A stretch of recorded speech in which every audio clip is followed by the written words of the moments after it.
Introduction to the Schedule feature. To access the Schedule component in mobohubb, navigate to the menu on the left-hand side and scroll down to Productivity, which is the first option. Click there. If a schedule has already been created, it can be accessed directly. Alternatively, a new schedule can be created. Each site can have as many schedules as needed, and each schedule can be configured and customized differently. Customization options include the schedule name, assigned users, and various settings. For example, the start and end times of the workday, as well as the total number of working hours, can be defined. These settings can also be viewed in a more detailed format in another video. Opening an existing schedule, for example, one that has already been created, allows full visibility of the daily configuration. Within the schedule, several filters are available.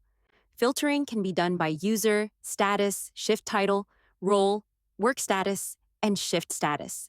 There are also advanced filters that can be customized according to specific needs. A search bar is available to quickly locate specific items. The calendar tool can be used to change the selected week, and navigation between months and years is also possible. Additionally, the schedule view can be adjusted. It can be displayed in month view, week view, which is the default view, day view, or list view.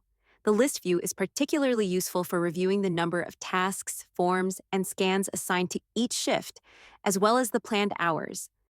Returning to the week view allows a broader overview of scheduled shifts. Within the schedule, users have the option to create shift replacement requests if they are unable to complete a shift.